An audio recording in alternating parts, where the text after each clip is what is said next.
ओम शांति। आज 27 सितंबर 2024 के बाबा के अनमोल मधुर महावाक्य सुनेंगे। आज की बाबा की मुरली धारणा युक्त मुरली है, जिसमें बाबा ने बहुत सुंदर प्रेरणा दी है कि कैसे हमें सतो प्रधानता की ओर आगे बढ़ना है। बाबा कहे, वातावरण चारों ओर तमो प्रधान है। जब आप बैठते हो तो भी किसी से अंग अंग न मिले, क्योंकि बाबा कहे किसके वाइब्रेशन कैसे होते हैं, किसके वाइब्रेशन कैसे होते हैं, तो उसके वाइब्रेशन का प्रभाव भी हमारी अवस्था के ऊपर पड़ता है। इसलिए जब बैठो तो भी ध्यान रखते हुए बैठना है। साथ ही साथ बाबा कहे, तुम्हें मेहनत करनी है अपने को आत्मा समझकर बाप को याद करने की, क्योंकि तभी सभी पापों से मुक्त हो जाएंगे। तो सुनते हैं आज के बाबा के अनमोल मधुर महावाक्य। ओम शांति। मीठे बच्चे, याद की मेहनत तुम सबको करनी है। तुम अपने को आत्मा समझ मुझ बाप को याद करो तो मैं तुम्हें सब पापों से मुक्त कर दूंगा। बहुत सुंदर ये गीता के मधुर महावाक्य है, जिसमें भगवान उवाच कि तुम मुझे याद करो तो मैं तुम्हें सर्व पापों से मुक्त कर दूंगा। आज की मुरली से प्रश्न है, सर्व की सद्गति का स्थान कौन सा है, जिसके महत्व का सारी दुनिया को पता चलेगा? उत्तर है, आबू भूमि है सबकी सद्गति का स्थान। तुम ब्रह्मा कुमारी के सामने ब्रैकेट में लिख सकते हो, ये सर्वोत्तम तीर्थ स्थान है। सारे दुनिया की सद्गति यहां से होनी है। सर्व का सद्गति दाता बाप और आदम यानी ब्रह्मा यहां पर बैठकर सबकी सद्गति करते हैं। आदम अर्थात आदमी वह देवता नहीं है, उसे भगवान भी नहीं कह सकते। ओम शांति। डबल ओम शांति, क्योंकि एक है बाप की, दूसरी है दादा की। दोनों की आत्मा है ना, वह है परमात्मा, यह है आत्मा। वह भी लक्ष्य बतलाते हैं कि हम परम धाम के रहवासी हैं। दोनों ऐसे कहते हैं। बाप भी कहते हैं ओम शांति, यह भी कहते हैं ओम शांति। बच्चे भी कहते हैं ओम शांति, अर्थात हम आत्मा शांति धाम की निवासी है। यहां अलग अलग होकर बैठना है। बाबा कहे, जब बाबा के सन्मुख बैठो तो अलग अलग होकर बैठना है। अंग से अंग नहीं मिलना चाहिए, क्योंकि हर एक की अवस्था में, योग में रात दिन का फर्क है। हर एक की अवस्था और योग की स्थिति में रात दिन का फर्क है। कोई बहुत अच्छा याद करते हैं, कोई बिल्कुल याद नहीं करते। तो जो बिल्कुल याद नहीं करते वह है पापात्मा, तमो प्रधान, और जो याद करते हैं वह हो गए पुण्यात्मा, सतो प्रधान। बहुत फर्क हो गया ना। घर में भल इकट्ठे रहते हैं, परंतु फर्क तो पड़ता है ना। इसलिए ही तो भागवत में आसुरी नाम गाए हुए हैं। बाबा कहे, भागवत में आसुरी नाम गाए हुए हैं, क्योंकि भल घर में रहते हैं, परंतु हर एक की स्टेज में फर्क है। इस समय की ही बात है। बाप बैठ बच्चों को समझाते हैं। यह है ईश्वरीय चरित्र। बाबा जो हम बच्चों को सिखाते हैं वह है ईश्वरीय चरित्र, जो भक्ति मार्ग में गाते हैं। सतयुग में तो कुछ भी याद नहीं रहेगा, सब भूल जाएंगे। बाप अभी ही शिक्षा देते हैं। सतयुग में तो ये बिल्कुल भूल जाते हैं। फिर द्वापर में शास्त्र आदि बनाते हैं और कोशिश करते हैं राजयोग सिखलाने की, परंतु राजयोग तो सिखा न सके। दुनिया में बाबा कहे मनुष्य किसी को राजयोग सिखा न सके। वह तो बाप जब सन्मुख आते हैं तभी आकर सिखलाते हैं। तुम जानते हो कैसे बाप राजयोग सिखलाते हैं।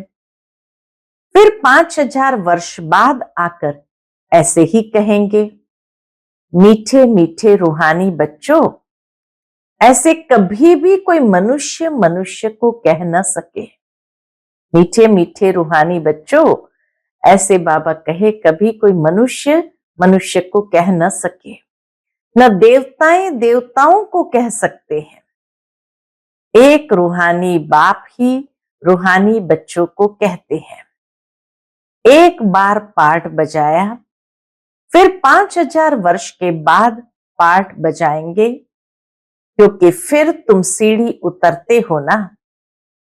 तुम्हारी बुद्धि में अब आदि मध्य अंत का राज है।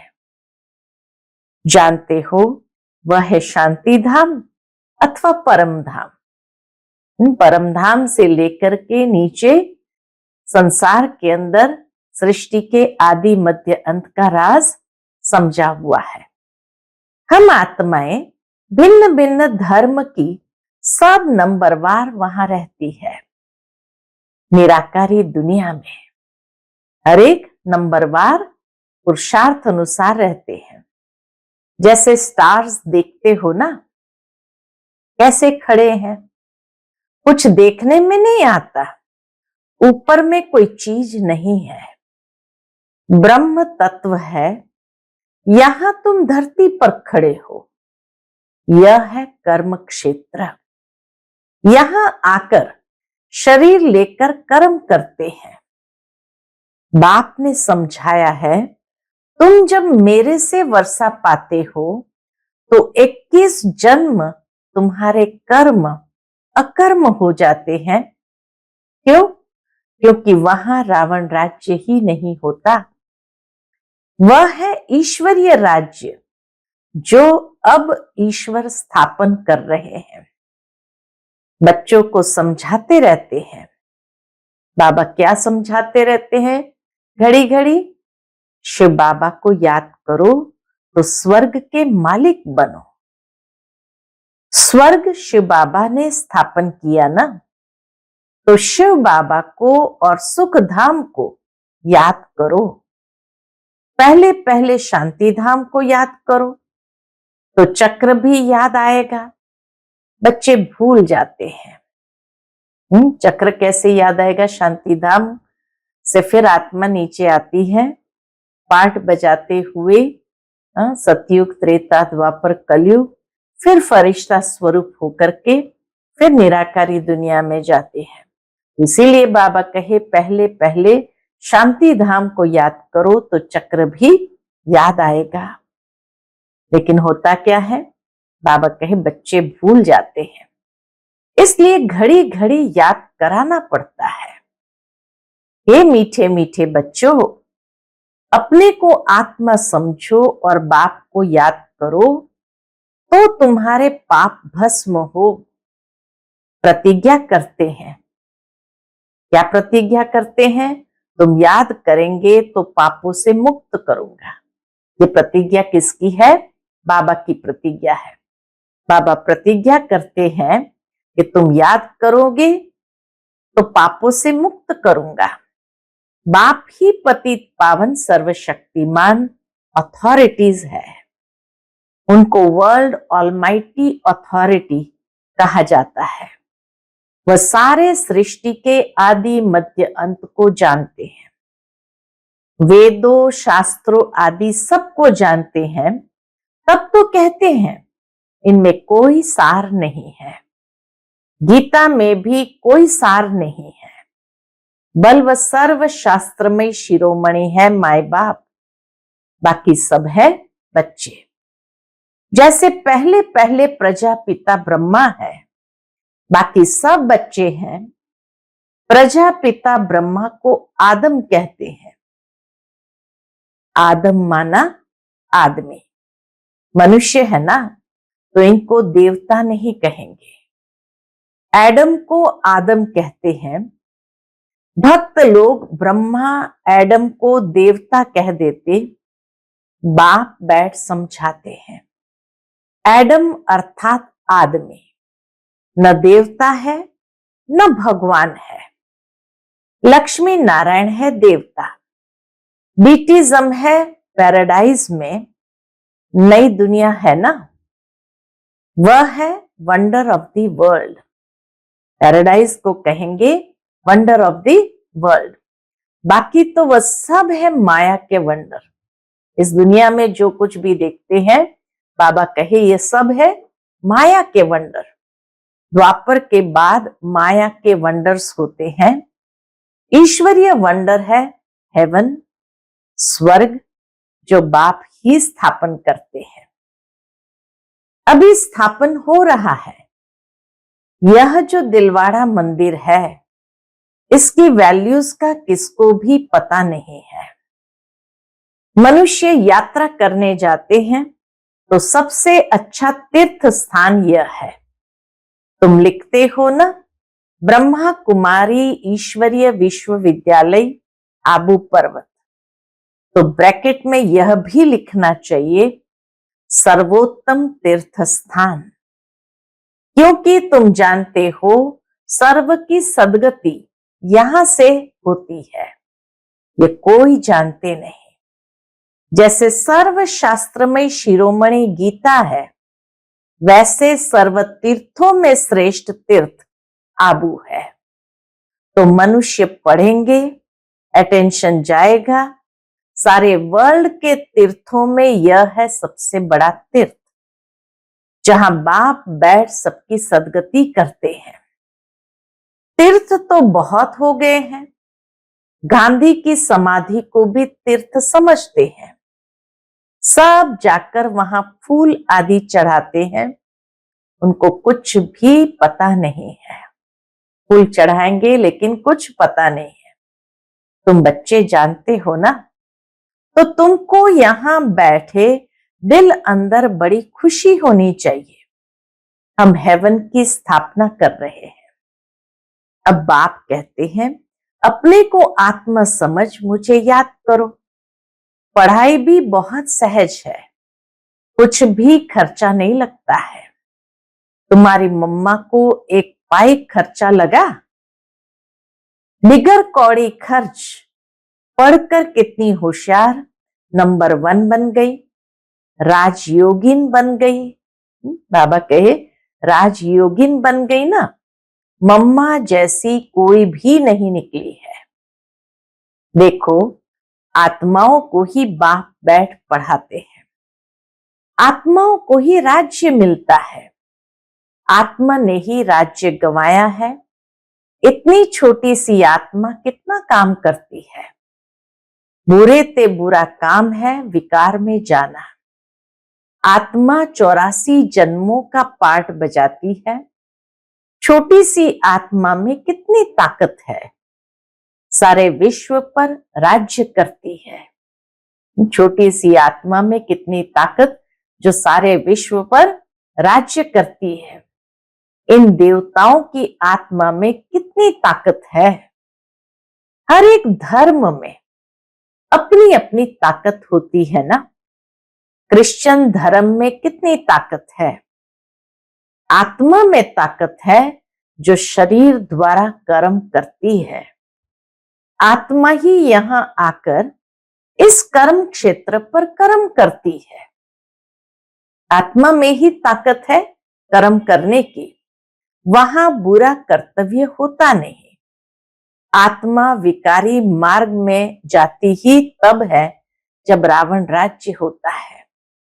मनुष्य तो कह देते विकार सदैव है ही। तुम समझा सकते हो, वह रावण राज्य ही नहीं तो विकार हो कैसे सकते। रावण ही नहीं है तो विकार हो कैसे सकते। वहां है ही योग बल। भारत का राजयोग मशहूर है, बहुत सीखना चाहते हैं। दुनिया में बहुत लोग सीखना चाहते हैं, परंतु जब तुम सिखलाओ तभी तो सीख सके, और तो कोई सिखला न सके। जैसे महर्षि था, कितनी मेहनत करता था योग सिखलाने के लिए, परंतु दुनिया थोड़ी जानती कि ये हठ योगी राजयोग कैसे सिखलाएंगे। चिन्मयानंद के पास कितने जाते हैं, एक बार वह कह दे कि सचमुच भारत का प्राचीन राजयोग सिवाय बीके के कोई समझा नहीं सकते हैं तो बस, परंतु ऐसा कायदा नहीं है। वो ऐसा कहे ये कायदा नहीं है। जो अभी यह आवाज हो, बाबा कहे अभी समय भी नहीं है, कायदा भी नहीं है, जो अभी यह आवाज हो सब थोड़ी समझेंगे। बड़ी मेहनत है, महिमा भी होगी पिछाड़ी में। कहते हैं ना, अहो प्रभु, अहो शिव बाबा, आपकी लीला। अभी तुम समझते हो, तुम्हारे सिवाय बाप को सुप्रीम बाप, सुप्रीम टीचर, सुप्रीम सतगुरु और कोई समझते नहीं। यहां भी बहुत है जिनको चलते चलते माया हैरान कर देती है, तो बिल्कुल बेसमझ बन पड़ते हैं। बड़ी मंजिल है, युद्ध का मैदान है, इसमें माया विघ्न बहुत डालती है। वह लोग विनाश के लिए तैयारी कर रहे हैं। दुनिया के लोग, बाबा कहे, विनाश के लिए तैयारी कर रहे हैं। तुम यहां 5 विकारों को जीतने के लिए पुरुषार्थ कर रहे हो। तुम विजय के लिए, वह विनाश के लिए। बाबा कहे तुम विजय के लिए, वह विनाश के लिए पुरुषार्थ कर रहे हैं। दोनों काम इकट्ठा होगा ना। अभी टाइम पड़ा है। जब बाबा ने मुरली चलाई थी तो थोड़ा टाइम पड़ा था। हमारा राज्य थोड़ी स्थापन हुआ है। राजाएं, प्रजा अभी सब बनने हैं। तुम आधा कल्प के लिए बाप से वर्षा लेते हो, बाकी मोक्ष तो कोई को मिलता नहीं। वह लोग भल कहते हैं फलाने ने मोक्ष को पाया, मरने के बाद उनको थोड़ी मालूम है कि कहां गया। ऐसे ही गपोड़े मारते रहते हैं। तुम जानते हो, जो शरीर छोड़ते हैं वह फिर दूसरा शरीर जरूर लेंगे, मोक्ष पा नहीं सकते। बाबा के बीच में मोक्ष पाने का कायदा नहीं है। ऐसे नहीं कि बुदबुदा पानी में लीन हो जाता है। बाप कहते हैं ये शास्त्र आदि सब भक्ति मार्ग की सामग्री है। तुम बच्चे सन्मुख सुनते हो, गरम गरम हलवा खाते हो। बाबा की ताजी ताजी मुरली सुनना माना गरम गरम हलवा खाना। सबसे जास्ती गरम हलवा कौन खाते हैं? कौन खाते हैं?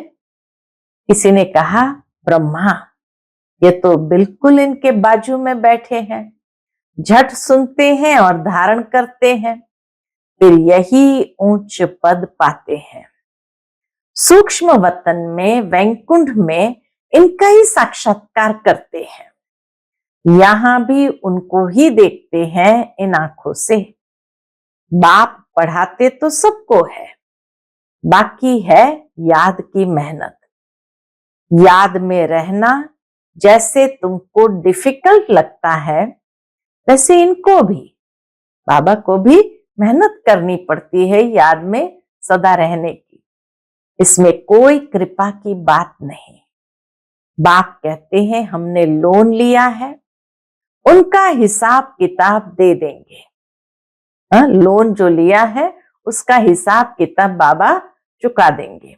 बाकी याद का पुरुषार्थ तो इनको भी करना है। समझता भी हूं, बाजू में बैठा है, बाप को हम याद करते फिर भी भूल जाता हूं। ब्रह्मा बाबा अपना अनुभव सुनाते, ये समझता हूं कि बाजू में बैठा है, बाप को हम याद करते हैं फिर भी भूल जाता हूं। सबसे जास्ती मेहनत इनको करनी पड़ती है।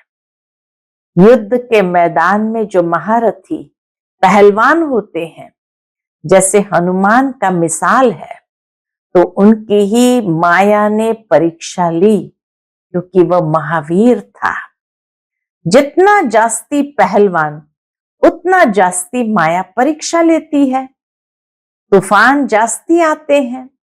बच्चे लिखते हैं, बाबा हमको यह होता है। बाबा कहते ये तो सब कुछ होगा। बाबा रोज समझाते हैं, खबरदार रहना।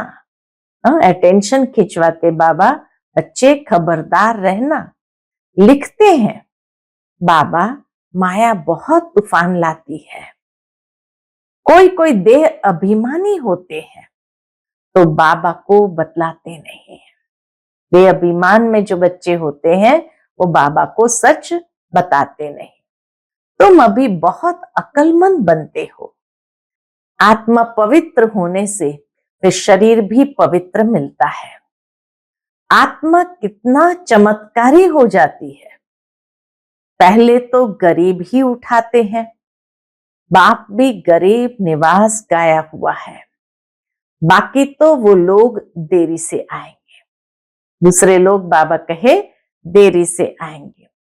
तुम समझते हो? बाकी वो लोग देरी से आएंगे मतलब शाहूकार लोग देरी से आएंगे, उनका पार्ट लास्ट में होगा। तुम समझते हो, जब तक भाई बहन नहीं बने हैं तो भाई भाई कैसे बनेंगे? प्रजापिता ब्रह्मा की संतान तो भाई बहन ठहरे ना। फिर बाप समझाते हैं, भाई भाई समझो। यह है पिछाड़ी का संबंध। फिर ऊपर भी भाइयों से जाकर मिलेंगे। फिर सतयुग में नया संबंध शुरू होगा। वहां पर साला, चाचा, मामा आदि बहुत संबंध नहीं होते हैं। एक लड़का एक लड़की होंगे तो चाचा नहीं होगा, मौसी नहीं होंगी, चाची नहीं होंगी। बाबा कहे कई संबंध नहीं होते हैं। संबंध बहुत हल्का होता है, फिर बढ़ता जाता है। अब तो बाप कहते हैं भाई बहन भी नहीं, भाई भाई समझना है। नाम रूप से भी निकल जाना है। बाप भाइयों यानी आत्माओं को ही पढ़ाते हैं। प्रजापिता ब्रह्मा है तब भाई बहन है ना। श्री कृष्ण तो खुद ही बच्चा है, वह कैसे भाई भाई बनाएगा? गीता में भी यह बातें नहीं है। यह है बिल्कुल न्यारा ज्ञान। बाबा कहे यह है बिल्कुल न्यारा ज्ञान। ड्रामा में सब नूंद है। एक सेकंड का पार्ट न मिले दूसरी सेकंड से। कितने मास, कितने घंटे, कितने दिन पास होने हैं, फिर 5000 वर्ष के बाद ऐसे ही पास होंगे। कम बुद्धि वाले तो इतनी धारणा कर न सके, इसलिए बाप कहते हैं यह तो बहुत सहज है। अपने को आत्मा समझो, बेहद के बाप को याद करो। पुरानी दुनिया का विनाश भी होना है। बाप कहते हैं मैं आता ही तब हूं जबकि संगम है। संगम पर ही बाबा को आना है। तुम ही देवी देवता थे, ये जानते हो। जब इनका राज्य था तब और कोई धर्म नहीं था। जब लक्ष्मी नारायण का राज्य था तो और कोई धर्म नहीं था। अभी तो इन्हों का राज्य है नहीं, इसलिए कितने अनेक धर्म हो गए। तो बाबा कहे तुम अभी सब कुछ समझते हो। अच्छा, मीठे मीठे सिकिलते बच्चों प्रति माता पिता बाप दादा का याद प्यार और गुड मॉर्निंग। रूहानी बाप की रूहानी बच्चों को नमस्ते। हम सभी रूहानी बच्चों की रूहानी माता पिता बाप दादा को याद प्यार, गुड मॉर्निंग और नमस्ते नमस्ते। शुक्रिया बाबा, शुक्रिया। आज की मुरली से धारणा के लिए मुख्य सार है। पहली पॉइंट, अब पिछाड़ी का समय है, वापस घर चलना है, इसलिए अपनी बुद्धि नाम रूप से निकाल देनी है। हम आत्मा भाई भाई है, यह अभ्यास करना है, देह अभिमान में नहीं आना है। दूसरी पॉइंट, हर एक की अवस्था और योग में रात दिन का फर्क है। हर एक की मानसिक अवस्था और योग की स्थिति में रात दिन का फर्क है, इसलिए अलग अलग होकर बैठना है। अंग अंग से न लगे, पुण्य आत्मा बनने के लिए याद की मेहनत करनी है। आज का बाप दादा का मधुर वरदान हम बच्चों के प्रति है। बाप के प्यार में अपनी मूल कमजोरी कुर्बान करने वाले ज्ञानी तू आत्मा भव। बाप के प्यार में अपनी मूल कमजोरी कुर्बान करने वाले ज्ञानी तू आत्मा भव। बाप दादा देखते हैं, अभी तक 5 ही विकारों के व्यर्थ संकल्प मेजॉरिटी के चलते हैं। 5 ही विकारों के व्यर्थ संकल्प मेजॉरिटी के चलते हैं।